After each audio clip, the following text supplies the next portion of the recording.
శ్రీకాకుళం జిల్లా ఆమదలవలస నియోజకవర్గంలో నెల్లిపర్తిలో లబ్ధిదారుల ఇంటి వద్దకు వెళ్లి పెన్షన్లు పంపిణీ చేసిన ఎమ్మెల్యే కోన రవికుమార్.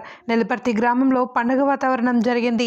ఎన్టీఆర్ భరోసా పెన్షన్లు పంపిణీ కార్యక్రమం. ఈ సందర్భంగా అర్హులైన వృద్ధులు, వికలాంగులు, వితంతువులు తదితర లబ్ధిదారులకు పెన్షన్ స్వయంగా వారి ఇంటి వద్దకే వెళ్లి పంపిణీ చేశారు. పెన్షన్ అందుకున్న లబ్ధిదారులను శాసనసభ్యులు ఆప్యాయంగా పలకరించి వారి కుటుంబ పరిస్థితులను తెలుసుకున్నారు. ఈ సందర్భంగా ఎమ్మెల్యే మాట్లాడుతూ ఎన్టీఆర్ భరోసా పెన్షన్ పథకం పేదల జీవితాల్లో ఆర్థిక భద్రతను కల్పించే కీలక పథకమని పేర్కొన్నారు. అర్హులైన ప్రతి ఒక్కరికి ప్రభుత్వ సంక్షేమ పథకాలు అందేలా తమ ప్రభుత్వం నిరంతరం కృషి చేస్తుంది అని, పేదలు, బలహీన వర్గాల సంక్షేమమే కూటమి లక్ష్యంగా పనిచేస్తుంది అని, గ్రామ స్థాయిలో సమస్యలను గుర్తించి తక్షణ పరిష్కారానికి చర్యలు తీసుకుంటామని తెలిపారు.